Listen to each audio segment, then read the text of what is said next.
안녕하세요. 책 읽어주는 책방지기입니다. 오늘 낭독해 드릴 책을 소개해 드리겠습니다.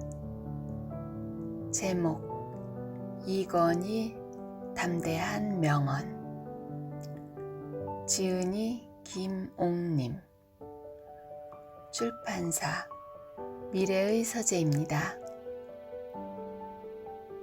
좋아요, 구독, 알림 설정은 저에게 힘이 됩니다. 지금부터 시작하겠습니다.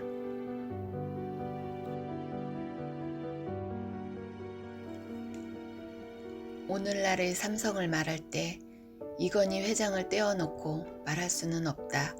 한 사람이 한 기업의 역사가 되었고 신화가 되었다.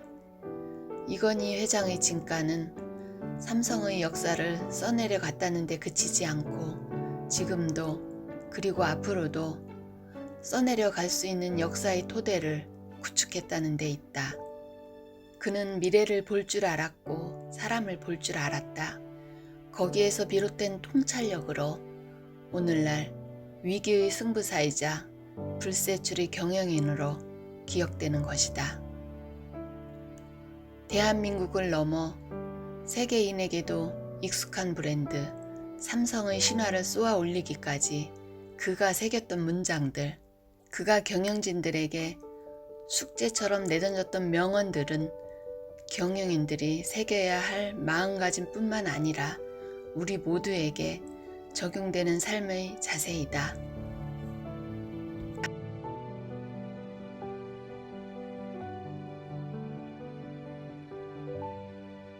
이건희 회장은 1993년 6월 7일 독일 프랑크푸르트에서 삼성 임직원들을 소집시켰다. 프랑크푸르트로 오기 전 일본 오쿠라 호텔에서 몇몇 사장단과 중역들과 회의를 하였는데 이 자리에는 오쿠다 타미오 삼성전자 디자인 고문도 함께 있었다. 회의를 마친 이건희 회장은 후쿠다 타미오 고문과 몇몇 일본인 고문을 따로 불러 삼성전자에 대해 보고 느낀 것을 기탄 없이 말해달라고 했다. 이때 후쿠다 타미오가 미리 작성한 보고서를 이건희 회장에게 건네주었다. 이게 무엇입니까? 삼성전자에 대해 제가 보고 느낀 것을 작성한 겁니다. 이건희 회장은 다음날 프랑크푸르트로 가는 비행기 안에서 보고서를 읽었다. 보고서의 주요 내용은 자신이 아무리 문제점을 제기해도 도통 받아들여지지 않는다는 것이었다. 그러면서 삼성전자는 많은 문제점을 안고 있어 지금 이대로 가면 절대 성공할 수 없다고 했다. 보고서를 읽고 난 이건희 회장의 표정이 일그러졌다. 이건희 회장을 분노하게 한 건 그것만이 아니었다. 사내방송팀이 제작한 비디오 테이프가 그에게 전달되었다. 삼성전자 세탁기 조립 과정을 담은 30분짜리 영상물이었다. 영상에는 충격적인 장면이 담겨 있었다. 세탁기를 조립하는 과정에서 납품된 세탁기 뚜껑 여닫이 부분의 플라스틱이 큰 관계로 일치가 되지 않자 그 부분을 칼로 깎아낸 후 조립하는 것이었다. 플라스틱을 깎던 직원이 자리를 비우자 다른 직원이 그와 같은 행동을 반복했다. 문제는 직원들이 그에 대해 아무렇지도 않게 생각한다는 것이었다. 이건희 회장의 분노는 하늘에 닿을 지경이었다. 그는 서울 본사에 전화를 걸어 사장들과 임원들을 프랑크푸르트로 집결시키라고 지시하였다. 이건희 회장은 자신이 소집한 이유에 대해 자세하게 말했다. 그는 6월 10일 강연을 마치고 10여 명의 사장들을 불러 차를 마시며 자신의 경영에 대해 어떻게 생각하느냐고 물었다. 그러자 비서실장이 말했다. 회장님, 질도 중요하지만 아직은 양을 포기할 수 없습니다. 질과 양은 동전의 양면입니다.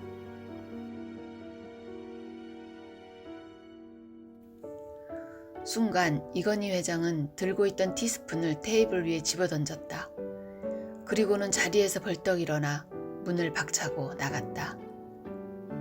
그 자리에 있던 사장들은 사색이 되어 앉아 있었다. 이것이 삼성 직원들 사이에 회자가 될 정도로 유명한 티스푼 사건이다. 이 사건을 계기로 그를 바라보는 임직원들의 시각이 달라졌다.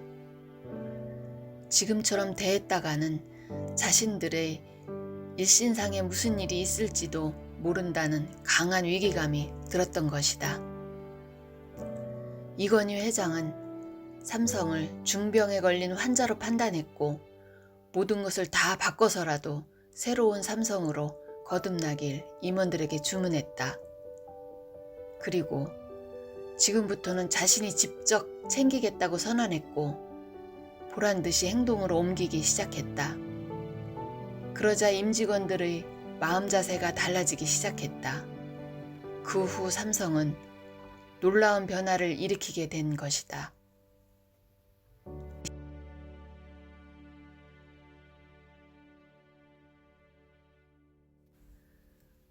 사생력. 이건희는 1942년 1월 9일 대구에서 태어났다. 이건희 가족은 6월 25일 전쟁이 나자 마산으로 갔다. 그리고 얼마 지나지 않아 대구로 이사했다.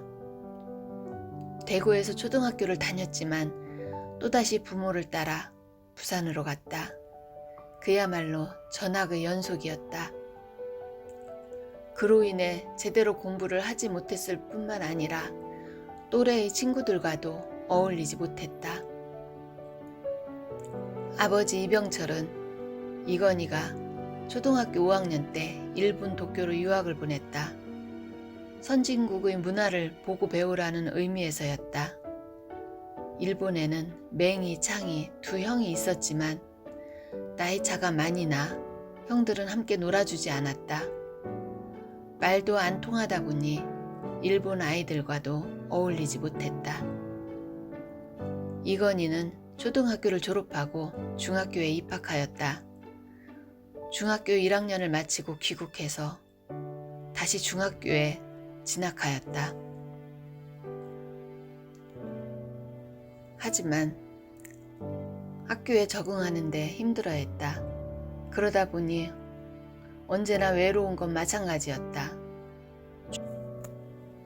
중학교를 마치고 서울 사대부고에 입학한 이건희는 레슬링부에 들어갔다. 레슬링을 하면서 외로움을 이겨냈고 상대와의 스파링을 통해 힘든 것을 이기는 법도 배웠다. 그리고 럭비를 하며 협동심을 배울 수 있었다.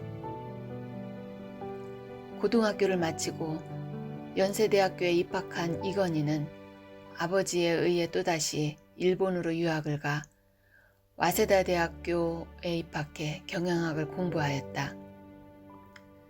대학을 졸업한 후에는 미국으로 유학을 가 조지 워싱턴 대학교 경영대학원에서 경영학을 공부했다. 이건희는 어린 시절부터 유학 시절까지 혼자 지내는 동안 늘 생각에 잠겼다. 그리고 사람들의 행동을 유심히 지켜보며 생각하였다. 그러는 동안 사물에 대해, 사람들에 대해 분석하게 됨으로써 자기만의 사상과 철학을 기를 수 있었다. 이건희는 회정 시절에도 혼자 있을 때는 생각하는 것을 즐겼다. 그에게 있어 혼자 있는 시간은 사색을 통해 새로운 아이디어를 발굴하는 창의적이고 생산적인 시간이었다.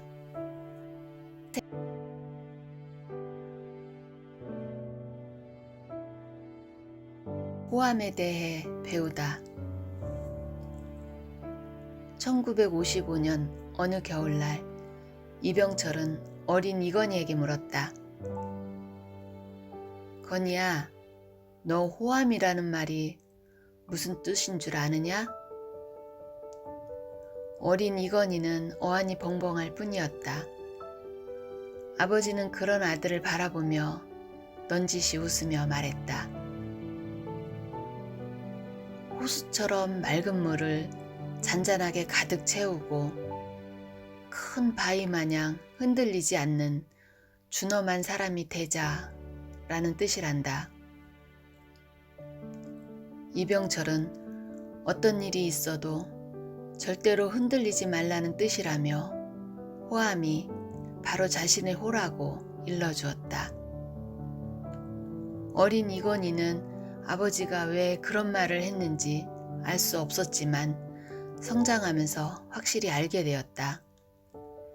이건희는 아버지처럼 산다는 것이 너무 힘에 버거워 벗어나고 싶었을 때도 있었지만 호수 같고 바위 같은 사람이 되려고 노력했다. 이건희에게 있어 아버지의 호인 호함은 그를 탄탄하게 받쳐준 성공적인 인생의 초석이었던 것이다.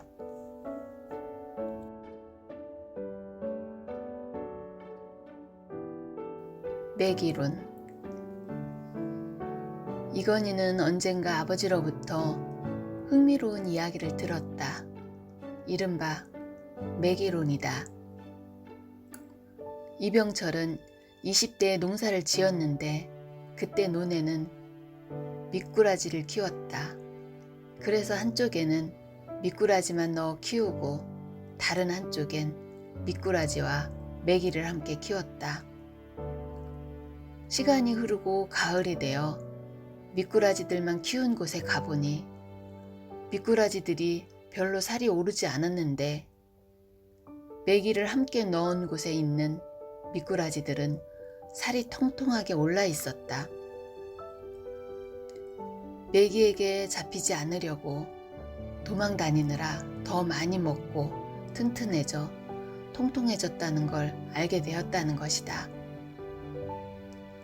이건희는 아버지로부터 미꾸라지와 메기 이야기를 듣고 마음에 새겼다가 훗날 삼성의 회장이 되어 그것을 경영에 적용시켰다.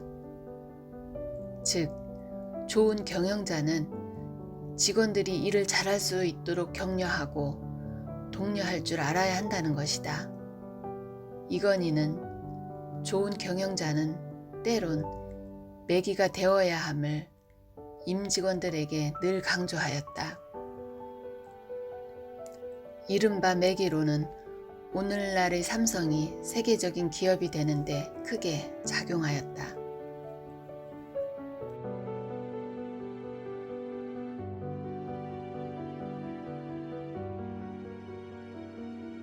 옥계론. 장자의 달생편에는 다음과 같은 이야기가 나온다. 중국의 주나라 선왕은 닭싸움을 좋아했다. 주나라에는 닭을 잘 훈련시키기로 소문난 기성자라는 사람이 있었는데 선왕은 기성자를 불러 싸움닭 한 마리를 내주며 명했다. 이 닭을 싸움 잘하는 닭으로 훈련시켜 보거라. 내 폐하 그리 하겠나이다. 열흘이 지난 뒤 선왕은 기성자를 불러 물었다. 어찌 되었느냐? 선왕의 말에 기성자가 말했다. 아직 멀었나이다. 허장 성세가 심한 걸로 보아 아직 싸움을 할 준비가 안 되었습니다. 그래, 계속 잘 훈련시켜 보거라. 그로부터 열흘이 지난 뒤 선왕은 다시 기성자를 불렀다. 이제 좀 훈련이 되었느냐? 상대 닭을 보기만 하면 싸우려고 하는 것을 보아 아직 훈련이 덜 되었나이다. 다시 열흘쯤 지나도 기성자는 훈련이 덜 되었다고 대답했다. 아직도 상대 닭을 보면 살기를 번뜩입니다. 또다시 열흘이 지났다. 그제야 기성자는 훈련이 거의 다 되었다고 말했다. 이제는 상대 닭이 아무리 소리를 지르고 덤벼도 동요하지 않나이다. 마치 나무를 깎아 만든 닭과 같습니다. 덕이 충만하여 그 모습만 보아도 상대 닭은 등을 돌리고 도망을 치나이다. 이 이야기에 나오는 나무를 깎아서 만든 닭, 즉 목개를 이병철은 거실에 걸어두고 늘 자신을 경계하였다. 그리고 어느 날 어린 이건희에게 이 이야기를 들려주며 말했다. 건희야, 말을 많이 하지 말거라. 말을 많이 하면 허점이 저절로 드러난단다. 또한 표정을 바깥으로 드러내 보이지 마라. 표정을 드러내면 무게가 없어진단다. 이건희는 아버지의 말에 고개를 끄덕였다.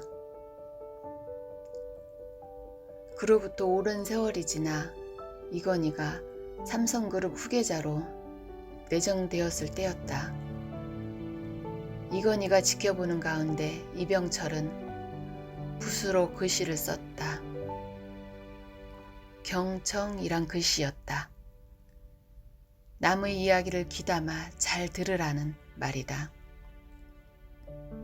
이건희는 아버지의 성품을 잘 아는 까닭에 그대로 따를 수밖에 없었다.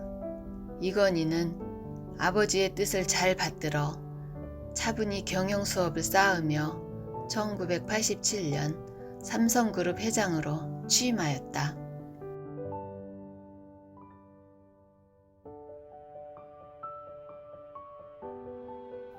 도쿠가와 이에야스론. 1950년 도요토미 히데요시는 일본을 평정하고 최고의 통치자가 되었다. 그는 당시 최대의 경쟁자였던 도쿠가와 이에야스와 마주 앉았다. 최종 단판을 짓기 위해서였다. 숨소리조차 들리지 않을 만큼 분위기가 싸늘하였다. 그대는 나와 싸우겠는가 아니면 평화를 택할 것인가?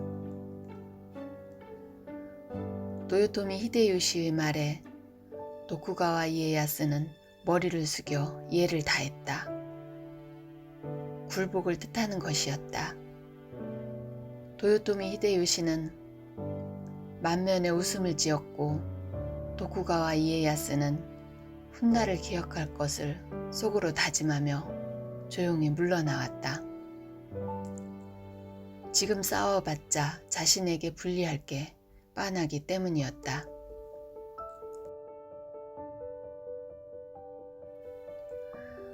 도쿠가와 이에야스는 그 후 15년을 죽은 듯이 기다리며 기회를 엿보았다. 도요토미 히데요시가 죽고 그의 아들인 도요토미 히데요리를 보호한다는 명분으로 이시다 미츠나리가 들고 일어났다.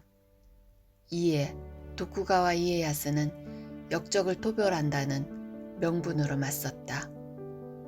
9만의 병력을 지닌 이시다 미츠나리에 비해 도쿠가와 이에야스의 병력은 8만이었다. 숫자에서 열세였다. 도쿠가와 이에야스는 이치다 미츠나리의 부하 장수인 고바야카를 포섭하였다.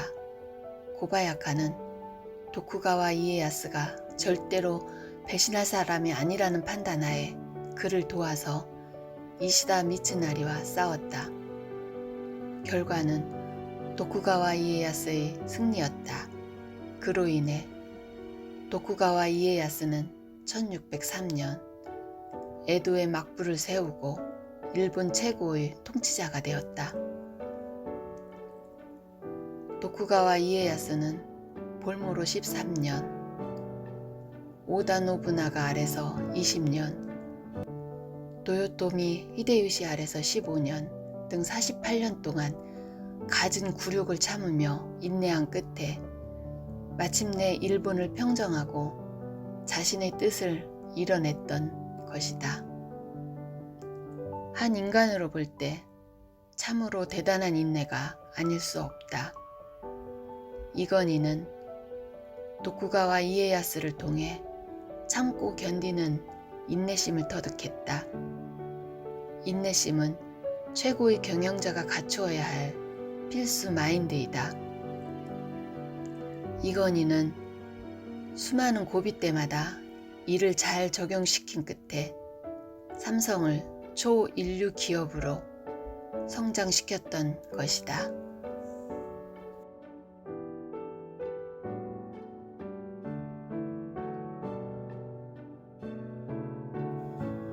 오늘은 여기까지입니다. 편안한 시간 보내시고 행복하시기 바랍니다. 책 읽어주는 책방지기였습니다.